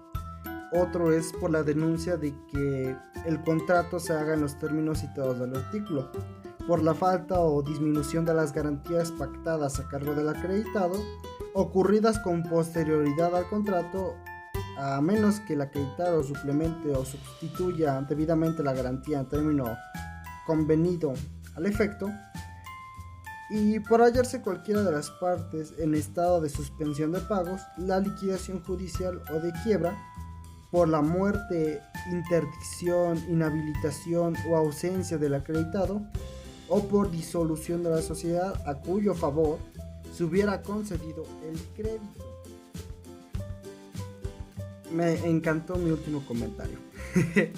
Como último tema tenemos algunas intervenciones por parte de nuestra compañera Yasmín, que nos platicará de manera muy congruente y entendible el tema 2.3.4, que es el depósito mercantil, el depósito bancario y el depósito de mercancías en los almacenes generales de depósito.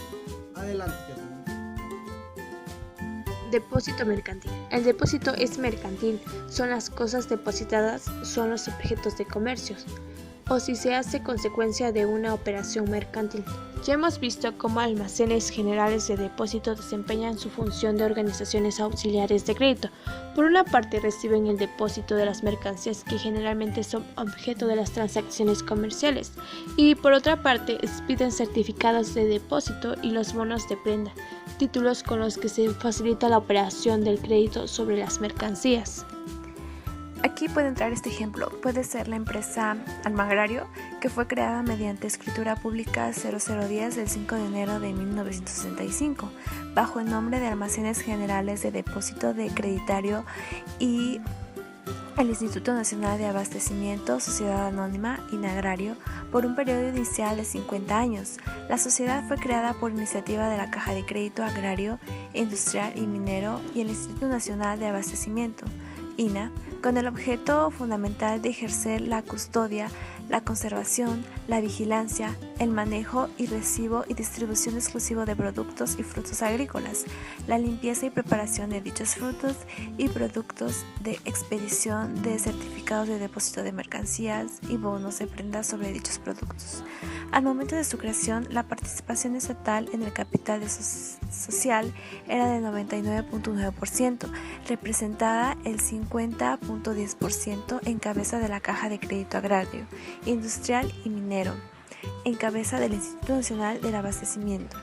Almagrario es la única empresa del sistema de almacenes generales de depósito que presta el servicio de descargue de productos a granel. Ese podría ser el ejemplo aquí. En términos generales, el almacén es una sociedad anónima profesionalmente dedicada a la guarda de mercancías, esto es, a celebrar contratos de depósito.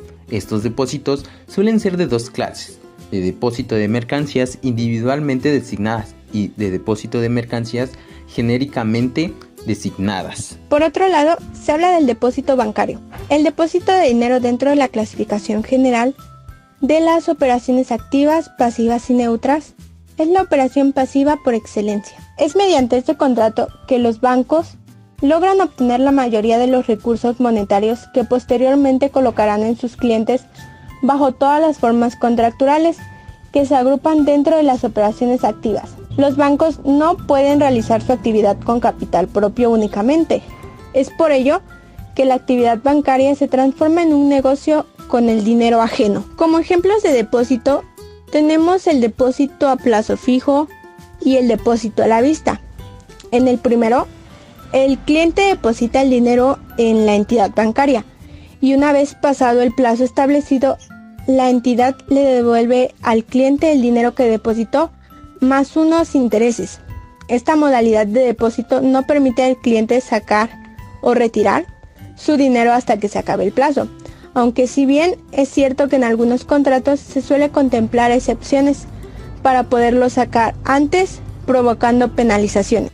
En resumen, los depósitos bancarios son productos financieros que se caracterizan por tratarse de un contrato en el cual una de las partes, ya sea una persona física o jurídica, pone a disposición de una entidad financiera, banco, caja o cooperativa de crédito, dinero para que ésta lo custodie y lo reintegre con intereses, pasando el periodo de tiempo pactado.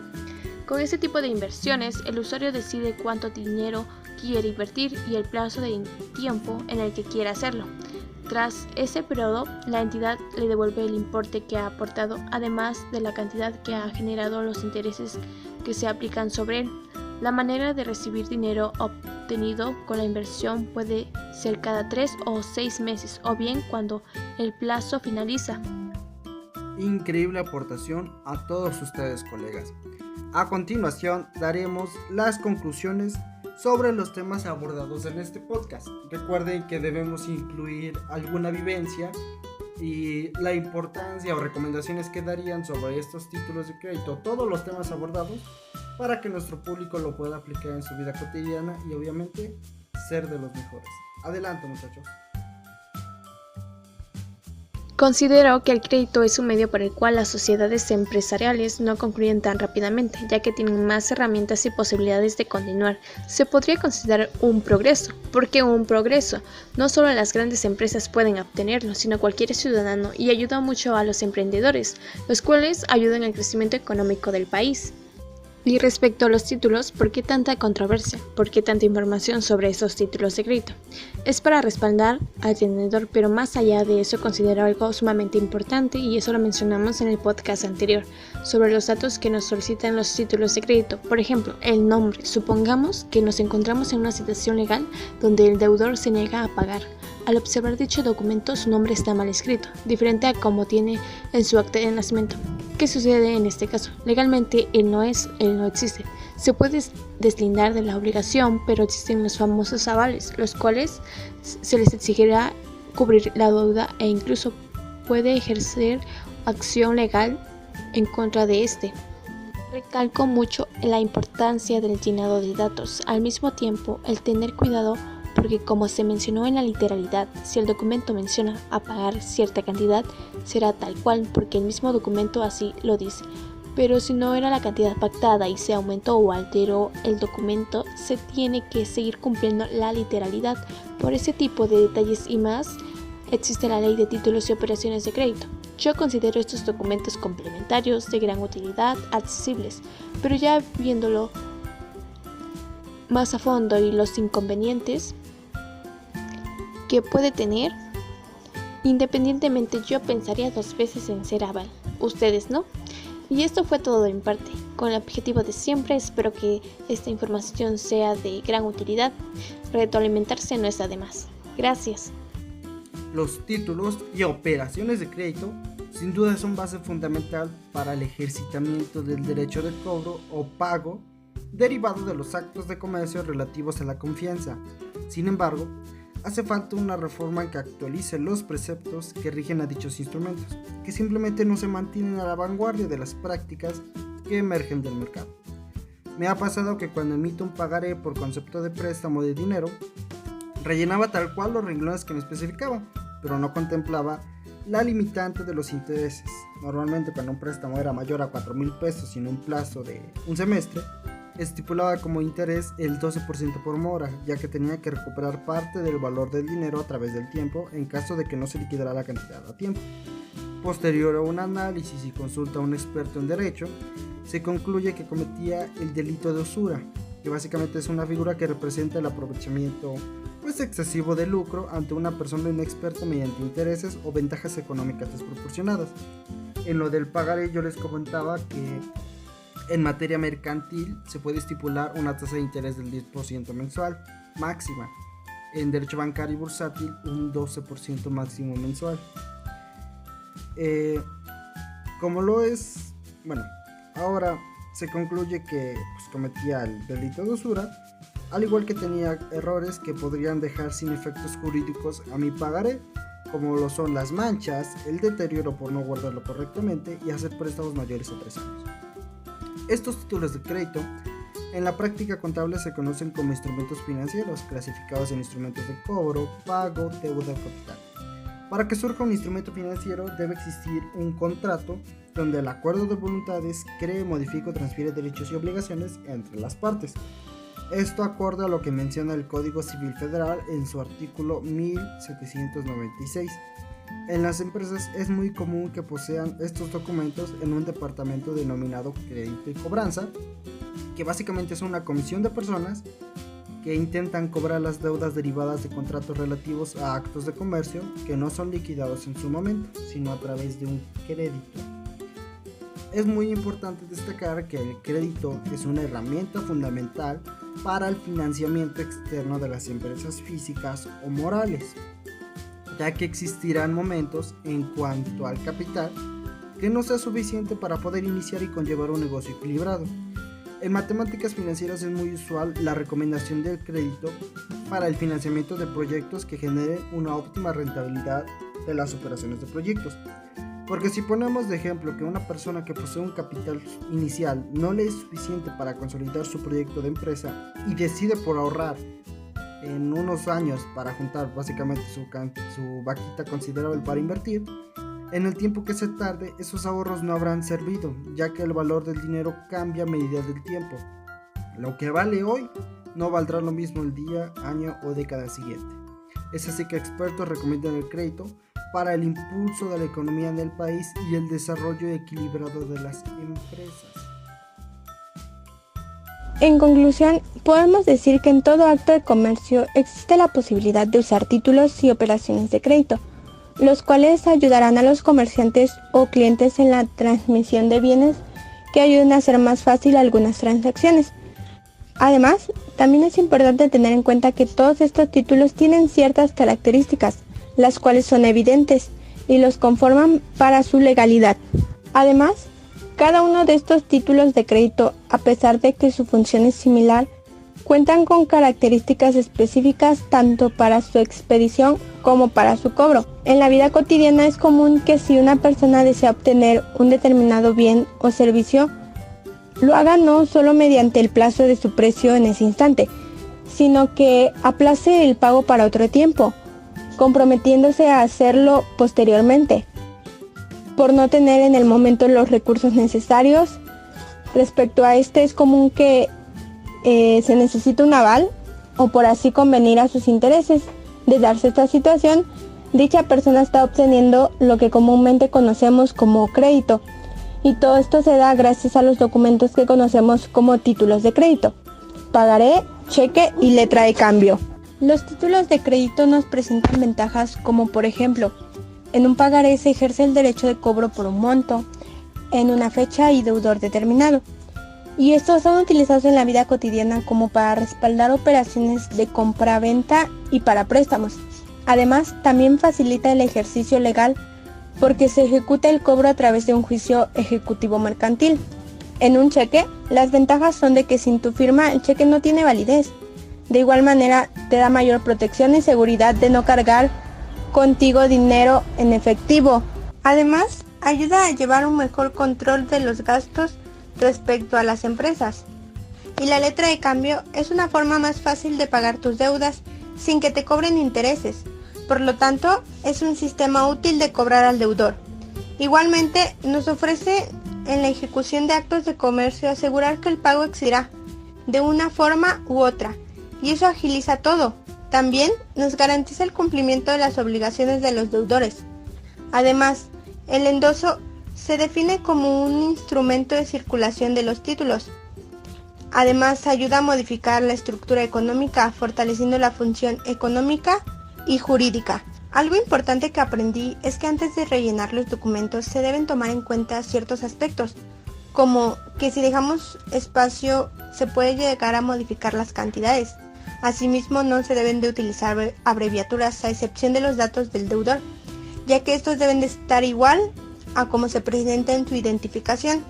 Además de que los títulos pueden llegar a endosarse varias veces, También existe un límite de intereses moratorios, el cual es el 10%, pero la letra de cambio es un título que no presenta intereses moratorios. Un error que se llega a cometer en los despachos o instituciones u organizaciones es que almacenan los documentos sin tomar en cuenta que podrían llegar a dañarse y perderían su credibilidad. Todo título de crédito está destinado a circular y para que esto funcione es necesario endosarlo y así podrá ser transmitido de persona a otra las veces que sea necesario. También estos documentos deberán presentar un aval, pero dependerá de la acción o el objetivo que desee, ya que se presentan distintos tipos de avales, ya que un aval es una garantía dada por la persona llamada avalista, y este está obligado a pagar ya sea en su totalidad o por una parte del importe. Por ejemplo, hace aproximadamente un año querían que participara como aval para un préstamo bancario. Yo conocía vagamente ese término e iba a acceder, sin embargo, varios familiares me hablaron más de lo que realmente es ser un aval. Después de tomar en cuenta todos los pros y contras, decidí no hacerlo.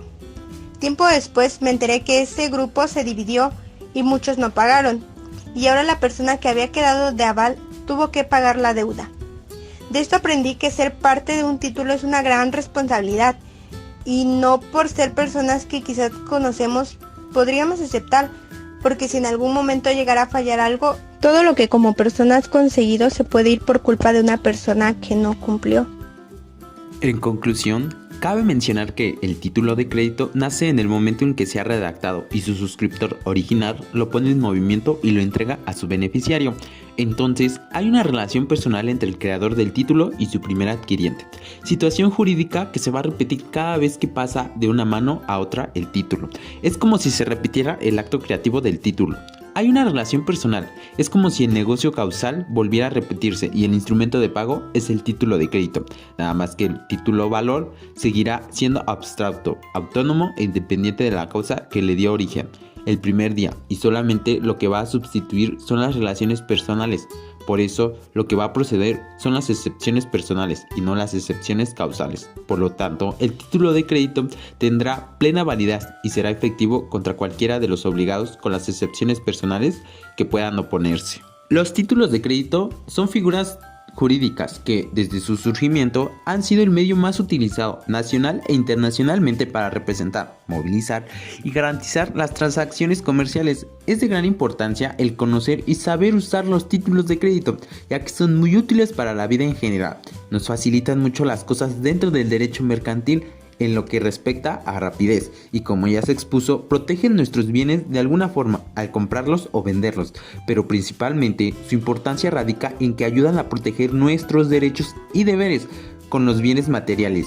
Gracias a los títulos de crédito, el mundo moderno ha podido movilizar sus riquezas. El crédito es importante porque facilita en un momento dado el tener liquidez para poder comprar, hacer pagos, algún tipo de inversión, etc. Actualmente, el crédito es un tema que en la mayoría de las entidades financieras exigen un mínimo de liquidez a la empresa para asegurarse el cobro de este, en caso de que el deudor no pueda hacer frente a los pagos. El crédito no solo ayuda en muchos aspectos empresariales, sino que además aporta confianza en el sistema financiero de un país y evita que el tejido del mismo se rompa y, sobre todo, de cara al exterior, invita a la inversión de todo tipo de empresas extranjeras en el propio país. Si bien es cierto que actualmente el principal problema que existe en la mayoría de los países debido a la crisis es que las entidades financieras no dan crédito a sus clientes, parece que esta tendencia está cambiando, ya que las propias entidades se dan cuenta de que si no facilita el crédito, esto al final afecta negativamente en sus propios balances. El crédito es un elemento que está y que siempre estará dentro de la economía de un país y que es necesario para que el propio país tenga solvencia, la capacidad empresarial y el apoyo social necesario para mantener un gobierno y darle estabilidad a una sociedad, a una economía y al propio país. En conclusión, estos temas resultan de suma importancia para saber cómo controlar nuestro dinero, cómo administrarlo y así nos rinda aún más, ya que muchas veces gastamos este dinero en cosas que no son de mucha importancia para sustentar nuestra vida. Debemos de aprender en dónde y cómo invertir nuestro dinero. Por ejemplo, los bonos y las acciones. son dos opciones muy diferentes de inversión, si bien ambas son consideradas activos financieros. Los bonos representan una opción de renta fija. Este tipo de inversión representa un menor riesgo de perder ya sea nuestro dinero que invertamos, ya que son inversiones recomendadas para nuestros objetivos que tengamos a corto o mediano plazo, donde no queremos correr un alto riesgo de pérdida de dinero, mientras que las acciones son de renta variable. Invertir en estas acciones se suele recomendar para nuestros objetivos de mediano y largo plazo, para que así dicha empresa tenga tiempo de representar un crecimiento y obtener mejores resultados en el futuro. De acuerdo con cuáles sean nuestros objetivos financieros, podremos seleccionar el producto adecuado para nuestra economía. Además, es de gran importancia el conocer y saber usar los títulos de crédito, ya que son muy útiles para la vida en general. Nos facilitan mucho las cosas dentro del derecho mercantil en lo que respecta a rapidez y, como ya se expuso, protege nuestros bienes de alguna forma al comprarlos o venderlos, pero principalmente su importancia radica en que ayudan a proteger nuestros derechos y deberes para con los bienes materiales. Gracias a los títulos de crédito, el mundo moderno ha podido movilizar sus riquezas. Es de vital interés que todos nosotros, seamos estudiantes o no, nos interesemos en este tema y nos vayamos familiarizando un poco sobre estas teorías y poder realizar las prácticas correctamente y así poder sobrellevar un buen futuro. Sin más que anexar, agradecemos a todo nuestro público por haber llegado con nosotros a este punto, deseándoles un éxito en su vida y nos estaremos viendo en una próxima sesión de Rompiendo Paradigmas del Derecho. Hasta la próxima.